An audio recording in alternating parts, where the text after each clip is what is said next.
Hello my dear students. बच्चों, आज हम डिस्कस कर रहे हैं आपका मॉडल क्वेश्चन पेपर 2021 के एग्जाम्स के लिए, जो कि बोर्ड की वेबसाइट में इशू हुआ है, या आप कह लीजिए अपलोड हुआ है। ठीक है बच्चों, तो इससे पहले मैंने प्रीवियस वीडियो में आपको मॉडल क्वेश्चन पेपर उसकी जनरल इंस्ट्रक्शंस बता दी थी। ठीक है, कि जनरल इंस्ट्रक्शन क्या क्या है और आपको क्या बातें ध्यान रखनी है, जो कि बहुत जरूरी है। बच्चों, आज हम कर रहे हैं क्वेश्चन नंबर 1 to 15। ठीक है, कहां से कहां तक सॉल्व करेंगे?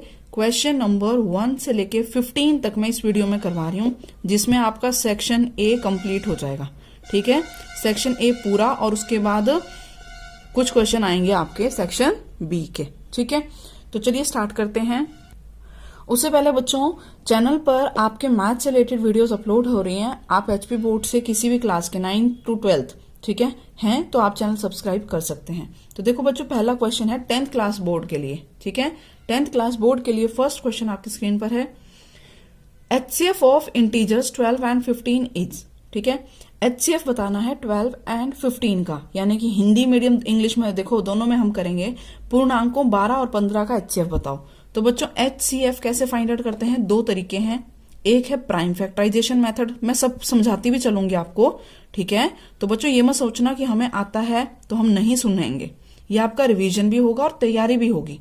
प्राइम फैक्टराइजेशन और दूसरा होता है डिवीजन मेथड। ठीक है बच्चे, एक है डिवीजन मेथड, एक है prime factorisation method. Prime factorisation method में आप क्या करेंगे? प्राइम फैक्टर लेके करते हो, और डिवीजन में क्या करते हैं? इस तरीके से लगातार डिवाइड करते जाते हैं। ठीक है, यहां तक आपको ये आता है, हम ये मान के चल रहे हैं इस पेपर को सॉल्व करने से पहले।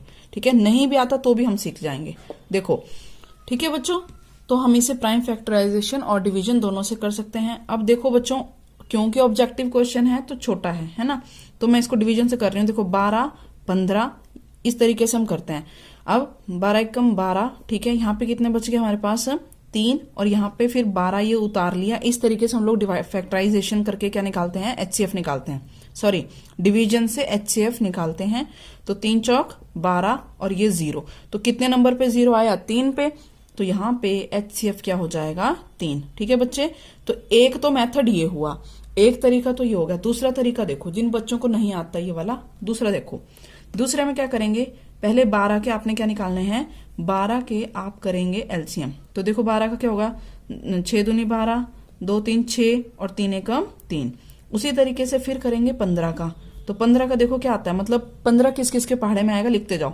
ठीक है, 2 के में नहीं आता, 3 3 5 15, 5 एकम 5। ठीक है, अब देखो बच्चों, ये 12 के क्या क्या फैक्टर थे?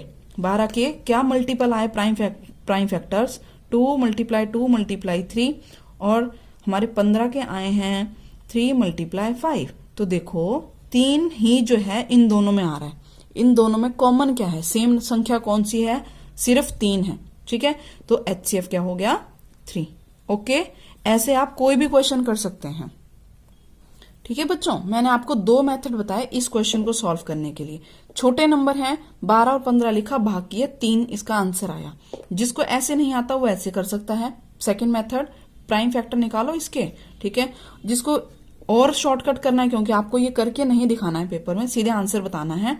तो देखिए, आंसर के लिए आप कर सकते हैं इसको रफ में।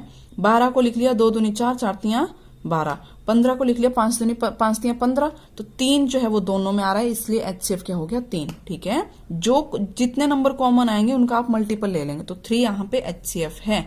अब देखो क्वेश्चन नंबर 2। क्वेश्चन नंबर 2 है बच्चों, क्या लिखा हुआ है?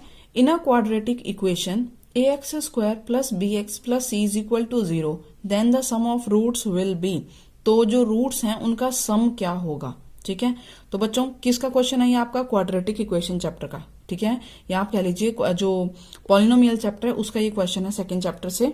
ठीक है, तो क्या यहाँ पे करना है? आपको क्वेश्चन दे रखा है ax² + bx + c = 0। तो बच्चों ऐसा क्वेश्चन भी आ सकता है। ठीक है, क्वेश्चन तो कुछ भी आएगा ना बोर्ड में।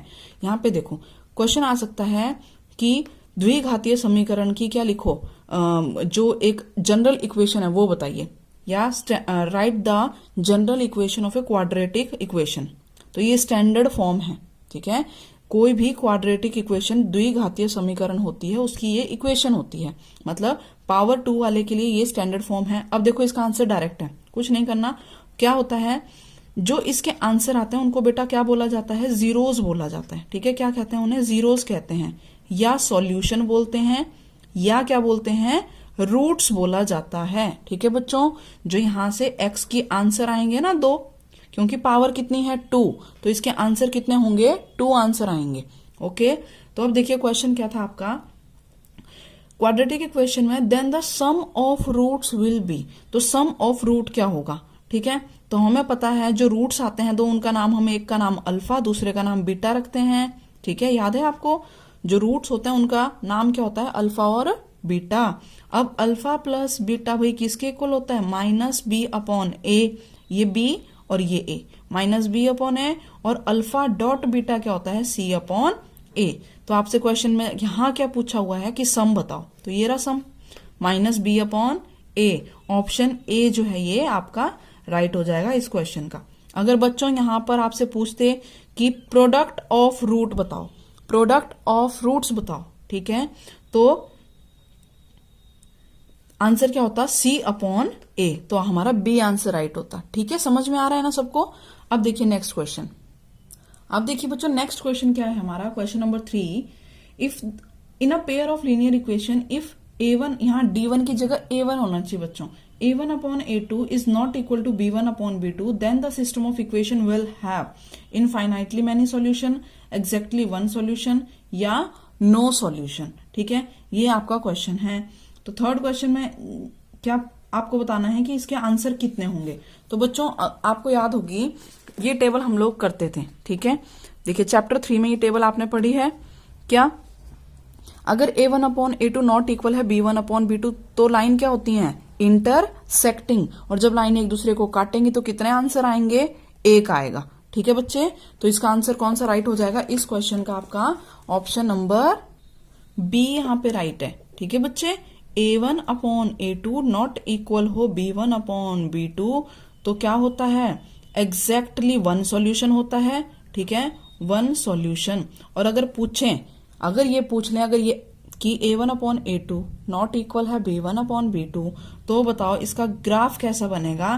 तो बच्चों आप लिखोगे कैसा ग्राफ बनेगा, लाइंस कैसी होंगी ग्राफ में, इंटरसेक्टिंग लाइंस होंगी। कैसी होंगी, इंटरसेक्टिंग लाइंस होंगी। ठीक है, तो आपके काफी सारे क्वेश्चन देखो यहीं से तैयार होते जा रहे हैं, ऐसे काटेंगे वो लाइन एक दूसरे को, एक आंसर मिलेगा यहाँ पे, वन सॉल्यूशन। ठीक है बच्चे, नेक्स्ट क्वेश्चन देखो। अच्छा इसी में मेरे को बताइए आप लोग, ठीक है, ये कमेंट में बच्चे आप लिखेंगे, अगर a1 अपॉन a2 इक्वल है b1 अपॉन b2 इक्वल है c1 अपॉन c2, तो बताइए उसका आंसर कितने होंगे। ठीक है, उसके कितने सॉल्यूशन होंगे बच्चे, ये आप कमेंट में आंसर करेंगे। ओके, नेक्स्ट क्वेश्चन देखो, फोर्थ क्वेश्चन है,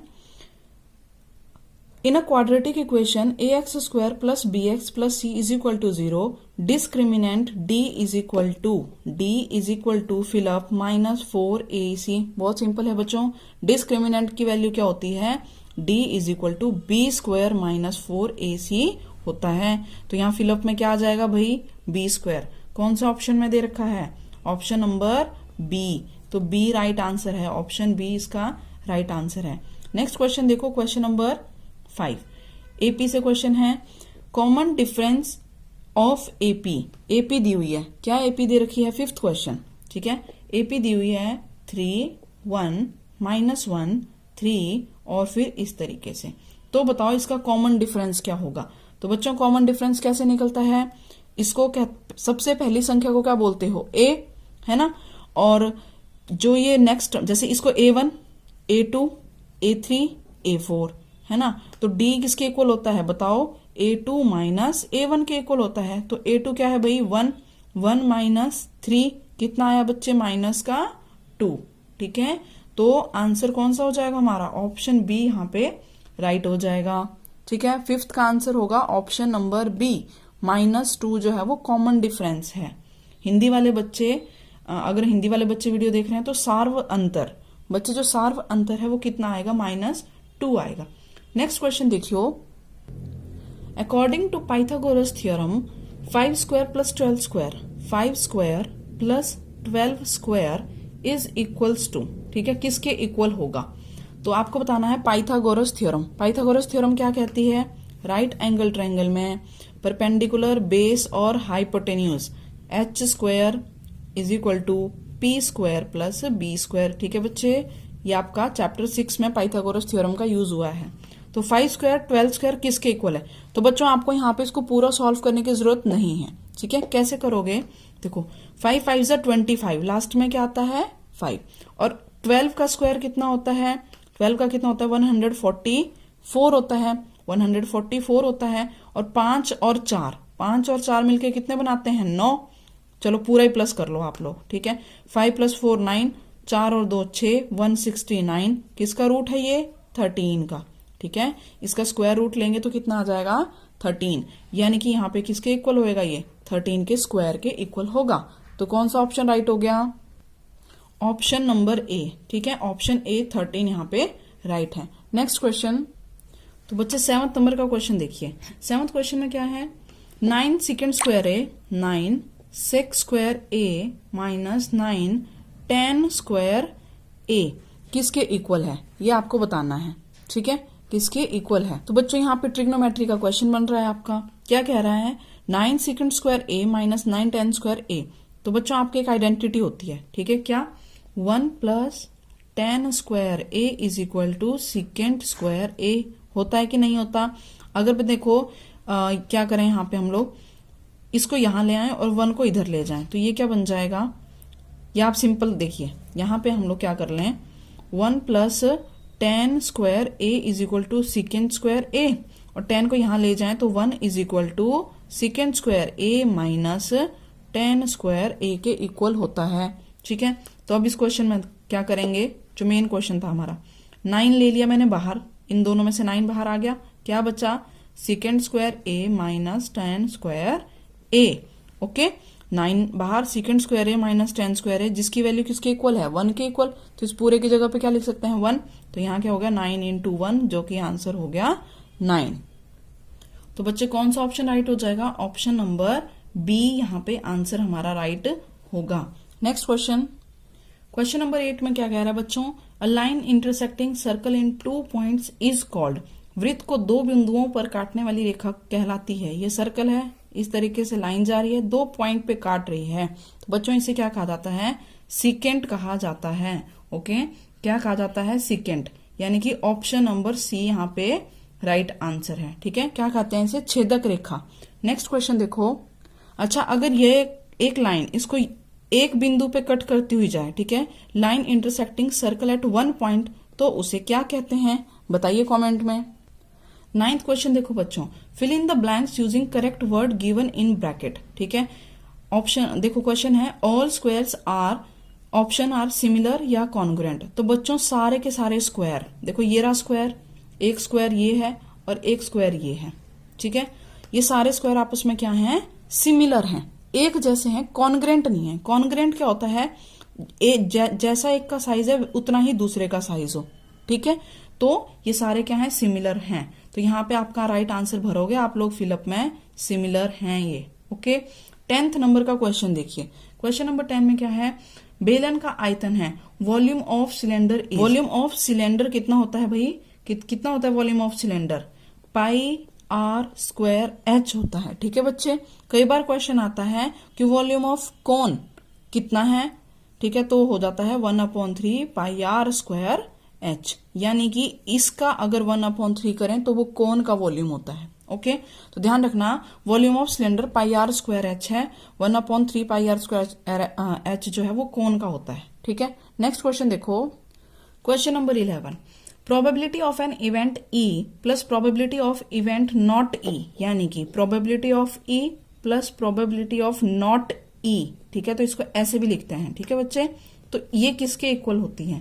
देखिए बच्चे, यहाँ पे इसका आंसर कितना होगा? 1 होता है। ठीक है, किसी काम के होने और ना होने की प्रोबेबिलिटी हमेशा कितना देती है आपको? आंसर 1 देती है। ठीक है, तो ऑप्शन नंबर बी आप लोग राइट करेंगे। 12th क्वेश्चन देखिए। 12th क्वेश्चन में क्या है? त्रिज्या आर वाले वृत्त के उस त्रिज्य खंड का क्षेत्रफल जिसका कोण p डिग्री है निम्नलिखित है। ठीक है, आपको क्या बताना है? Area of A sector of angle p। ठीक है, सर्कल है, यहाँ सेक्टर बन रहा है, ये एंगल कितना है? p है। तो आपको बताना है इस सेक्टर का एरिया, और एरिया ऑफ सेक्टर का फॉर्मूला क्या होता है भाई?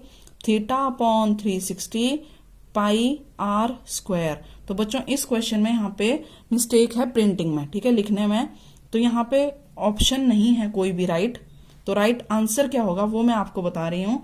इसका राइट आंसर होगा, देखो थीटा। थीटा कितना दिया हुआ है हमें, पी। तो थीटा की जगह पे क्या लिखेंगे बच्चे, P upon 360 into pi R square, ठीक है। ऑप्शन में जो आपको दे रखे हैं वो आर्क दी हुई है, लेंथ ऑफ आर्क का फॉर्मूला दे रखा है। लेंथ ऑफ आर्क क्या होती है, तो देखिए बच्चों लेंथ ऑफ आर्क क्या होती है, ठीक है। तो इस क्वेश्चन में थोड़ी मिस्टेक है, लेंथ ऑफ आर्क, ठीक है।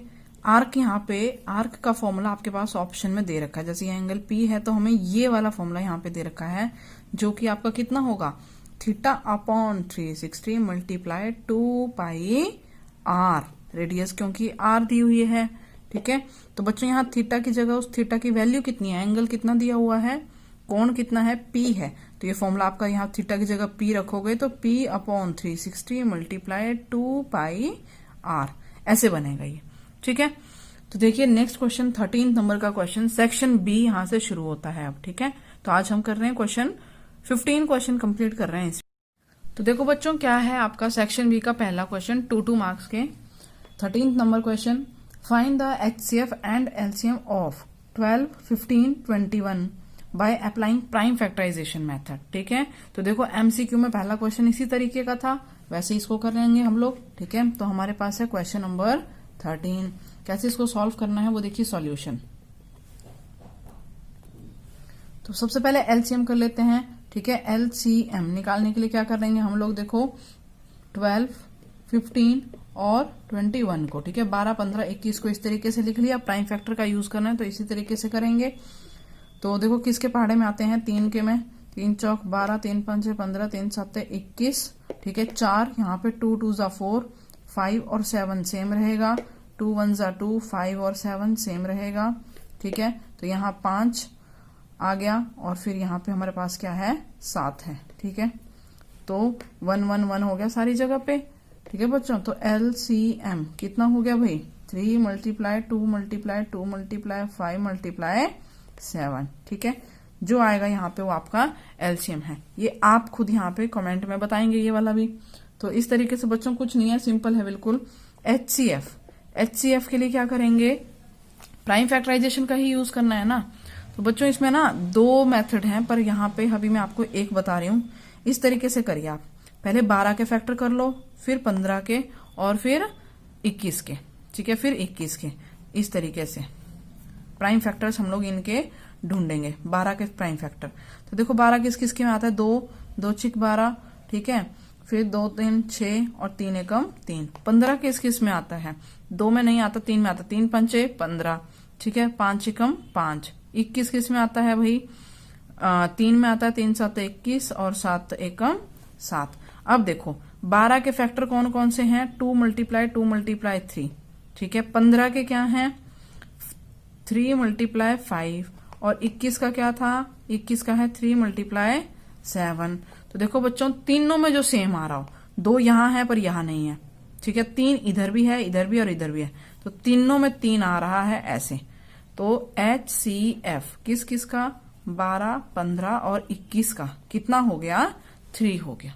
तो इस तरीके से आप करेंगे, यहाँ लिख लेंगे एलसीएम किस किस का, 12 15 और 21 का, जो कि ये है, और एचसीएफ हमारा ये बिल्कुल बच्चों वाला क्वेश्चन था।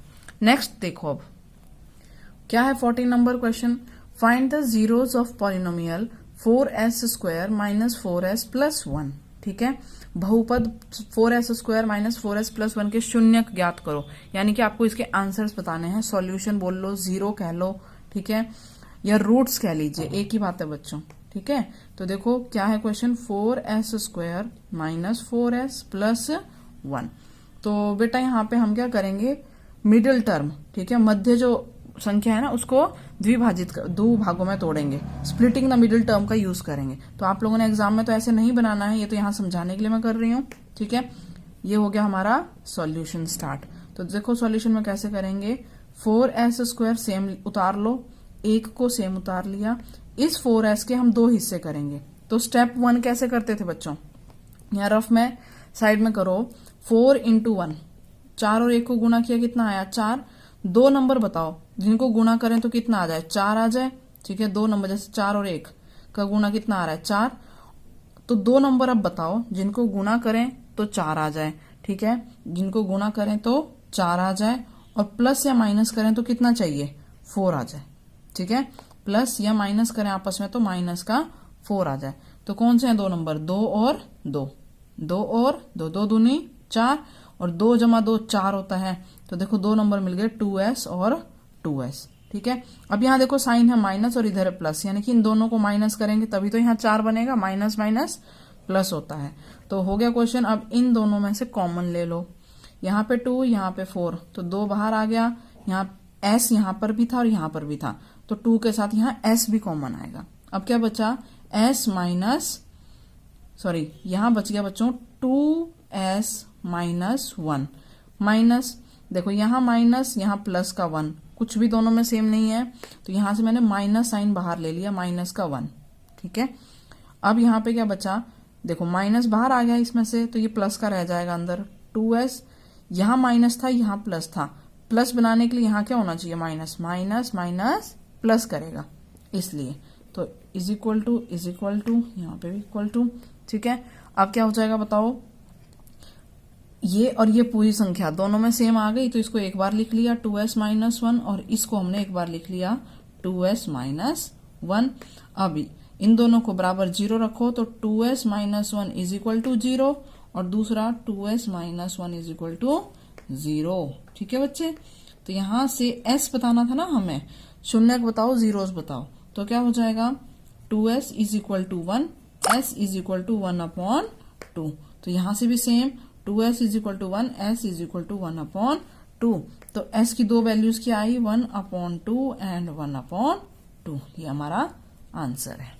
ठीक है, तो इस तरीके से बच्चों ये हमारा क्या हो गया, आंसर आ गया। ठीक है, अब देखते हैं नेक्स्ट क्वेश्चन और लास्ट इस वीडियो का। तो 15 नंबर का क्वेश्चन क्या कह रहा है बच्चे, देखिए क्या दिया हुआ है हमारे पास, find the distance between points 2,3 and 4,1। इन दो पॉइंट्स के बीच में डिस्टेंस फाइंड आउट करिए। तो पहला पॉइंट कितना दे रखा है, फर्स्ट पॉइंट है 2,3 and the second point is 4,1। ये दो पॉइंट हैं, इसको नाम दे दिया A, इसको नाम दे दिया B। सॉल्यूशन हमने स्टार्ट कर दिया है, इस तरीके से आप बना लेंगे। अब इनके बीच की दूरी के लिए फॉर्मूला लगा दो, AB is equal to, distance formula क्या होता है, AB is equal to x2 minus x1 का whole square plus y2 minus y1 का whole square. Chapter 7 complete revise करवा चुकी हूँ, वो वीडियो आप देख लें। AB इज इक्वल टू आ गई वैल्यू, तो यहाँ पुट कर दो भाई, x2 ये होगा हमारा, ठीक है, ये होता है बच्चे x2 और ये होता है x1, तो 4 माइनस 2 का स्क्वायर प्लस y2 क्या है 1 माइनस 3 का होल स्क्वायर और इसके ऊपर रूट लगा लिया। तो यहाँ रूट लगाया, 4 माइनस 2 का स्क्वायर 2 का स्क्वायर प्लस 1 माइनस 3 माइनस 2 का स्क्वायर, जो कि बन गया 2 2 जा 4 प्लस 2 2 जा 4, माइनस 2 का स्क्वायर करेंगे तो 4, जिसका वैल्यू आ गई √8 और जिसको हम लिख सकते हैं 2√2। ठीक है, तो ये हो गया A और B के बीच में डिस्टेंस, तो यहाँ 2√2 ये हमारा आंसर है। ठीक है बच्चे, तो ये थे आज की वीडियो के 15 क्वेश्चन। बच्चों नेक्स्ट वीडियो में हम रिमेनिंग जो आपका सेकंड सेक्शन है, सेक्शन B, वो सॉल्व करेंगे। ज्यादा से ज्यादा लाइक करें, शेयर करें अपने फ्रेंड्स के साथ अगर आपको वीडियो हेल्प कर रही है तो। Okay, see you in the next video, till then take care, bye bye.